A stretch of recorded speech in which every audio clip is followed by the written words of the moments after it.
আচ্ছা, এমন একটা প্রশ্ন যা মানুষ হাজার হাজার বছর ধরে এড়িয়ে চলার চেষ্টা করছে, এমন এক মহাসত্য যাতে অস্বীকার করার জন্য চলছে এক নিরন্তর লড়াই।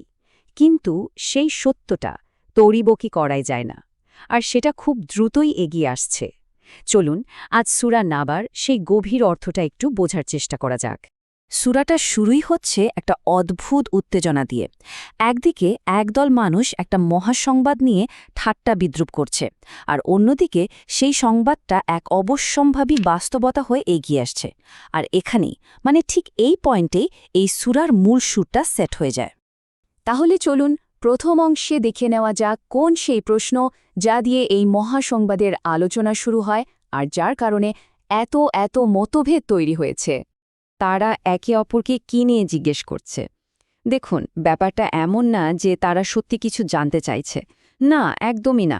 বরং এটা ছিল এক ধরনের ঠাট্টা, একটা তাচ্ছিল্য। যখনই তাদের পরকালের কথা বলা হতো, তারা হাসাহাসি করে এই প্রশ্নটা একে অপরকে করত। তো কি নিয়ে তারা এত প্রশ্ন করছে? কোরআন বলছে এটা হলো আন-নাবা আল-আযীম, মানে সেই মহাসংবাদ। আর এই মহাসংবাদটি আর কিছুই নয়, এটা হলো কিয়ামত বা পুনরুত্থানের দিন।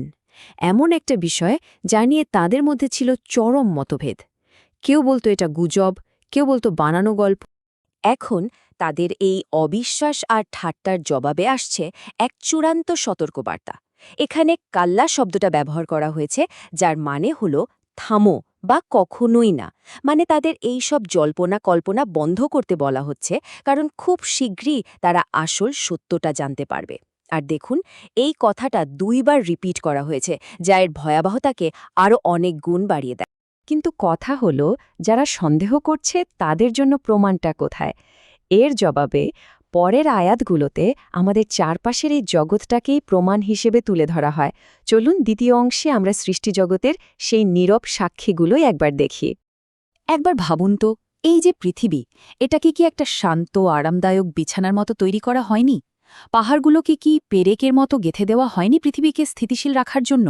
আমাদের কি জোড়ায় জোড়ায় সৃষ্টি করা হয়নি? ঘুমকে বানানো হয়েছে ক্লান্তি দূর করার জন্য, আর রাতকে বানানো হয়েছে একটা আবরণের মতো। দিনকে তৈরি করা হলো আমাদের জীবন জীবিকার জন্য। যিনি এই সব কিছু এত নিখুঁতভাবে সাজিয়েছেন, তার জন্য কি মানুষকে আবার জীবন দেওয়াটা খুব কঠিন কোনো কাজ? এই প্রশ্নটাই কিন্তু এই পুরো আলোচনার কেন্দ্রবিন্দু।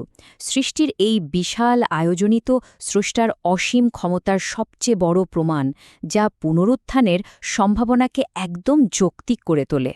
সৃষ্টির এই সব নিদর্শনের কথা বলার পর জানেন, সূরার টোনটা হঠাৎ করেই একদম পাল্টে যায়। তৃতীয় অংশে আমরা দেখব সেই চূড়ান্ত ফয়সালার দিনের বর্ণনা, যেদিন সব তর্ক বিতর্ক, সব মতভেদের অবসান ঘটবে। এই দিনটার একটা বিশেষ নাম আছে, ইয়াউমুল ফাইসাল, মানে ফয়সালার দিন। কেন ফয়সালার দিন? কারণ সেদিন সত্য আর মিথ্যার মধ্যে, ঠিক আর ভুলের মধ্যে একটা চূড়ান্ত দেয়াল তুলে দেওয়া হবে। মানুষের কাজের ওপর ভিত্তি করে তাদের মধ্যে ফয়সালা করা হবে। সেই দিনের ভয়াবহতা বোঝানোর জন্য কয়েকটা ঘটনার কথা পরপর বলা হয়েছে। ভাবুন একবার, প্রথমে সিংগায় ফুঁক দেওয়া হবে, আর সব মানুষ দলে দলে হাজির হবে। আকাশকে এমনভাবে খুলে দেওয়া হবে যেন তাতে হাজার হাজার দরজা।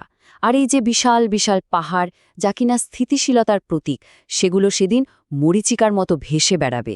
মানে যা কিছুকে আমরা স্থিতিশীল ভাবি, সেদিন তার সব কিছুই ওলটপালট হয়ে যাবে। তো এই চূড়ান্ত ফয়সালার পর কি হবে? আমাদের এই চতুর্থ অংশে সূরাটা দুটো একদম ভিন্ন, বিপরীত দুইটা পরিণতির ছবি আমাদের সামনে তুলে ধরে। একদিকে শাস্তি, আরেকদিকে পুরস্কার। একদিকে আছে সীমালঙ্ঘনকারীরা, তাদের জন্য অপেক্ষা করছে জাহান্নাম, যা তাদের ধরার জন্য ওঁত পেতে আছে। সেখানে তাদের পানীয় হবে ফুটন্ত পানি আর পুজ, আর তারা সেখানে থাকবে যুগ যুগ ধরে। অন্যদিকে আল্লাভীরুদের জন্য রয়েছে মহা সাফল্য, মনোরম বাগান আর এমন পুরস্কার যা কখনো শেষ হবে না। জাহান্নামের ভেতরে পরিবেশটা কেমন হবে? সেখানে কোনো ঠান্ডা হাওয়া নেই, আরাম নেই, বরং শাস্তি শুধু বাড়তেই থাকবে। আর এটাকে বলা হচ্ছে তাদের কাজের যথাযথ প্রতিদান। আর জান্নাতে? সেখানে কোনো অনর্থক কথা, কোনো মিথ্যে কথা কিচ্ছু শোনা যাবে না। থাকবে কেবল শান্তি আর শান্তি, যা তাদের রবের পক্ষ থেকে এক বিশেষ উপহার। এখন প্রশ্ন আসতে পারে, এই সীমা লঙ্ঘনকারী বা তগিন এরা আসলে কারা? এরা হলো তারা যারা অহংকারী, বিদ্রোহী আর কোনো নিয়মই মানতে চায় না। তাদের মূল সমস্যাটা হলো তারা বিশ্বাসই করতে চায় না যে তাদের কোনো কাজের জন্য জবাবদিহি করতে হবে। আর মুত্তাকিন বা আল্লাহ ভীরু কারা? তারা হলেন সেই সব মানুষ যাদের মধ্যে তাকওয়া আছে। তাকওয়া মানে কিন্তু শুধু ভয় নয়, বরং এটা এক ধরনের সচেতনতা। আল্লাহ কি পছন্দ করেন আর কি করেন না সেই বিষয়ে সব সময় সচেতন থেকে জীবন পরিচালনা করার নামই হল তাকওয়া। চলুন এবার আমরা সূরার একদম শেষ দিকে যাই। আর সত্যি বলতে এটা সবচেয়ে ভাবগম্ভীর একটা অংশ। এখানে আমাদের এমন এক চূড়ান্ত দৃশ্যে নিয়ে যাওয়া হয় যেখানে বিচার শেষ এবং সবাই নিজের পরিণতি জানতে পেরেছে। একবার শুধু দৃশ্যটা কল্পনা করার চেষ্টা করা যাক। সেই দিন ফেরেশতারা সারিবদ্ধভাবে দাঁড়িয়ে থাকবেন। চারিদিকে থাকবে এক ভয়াবহ নীরবতা। পরম করুণাময়ের অনুমতি ছাড়া কারও একটা কথাও বলার সাহস থাকবে না। এই দুনিয়ায় যে যত বড় কথাই বলুক না কেন, সেদিন সব ক্ষমতা থাকবে শুধু একজনেরই হাতে। আর ঠিক সেই চূড়ান্ত মুহূর্তে যখন একজন অবিশ্বাসী তার সব কাজের হিসাব দেখবে, তখন তার মুখ থেকে বেরিয়ে আসবে একটাই কথা, হায় আমি যদি মাটি হয়ে যেতাম। এর চেয়ে বড় আফসোসের আর কোনো ভাষা কি হতে পারে? ব্যাপারটার মধ্যে একটা অদ্ভুত কিন্তু গভীর পরিহাস আছে।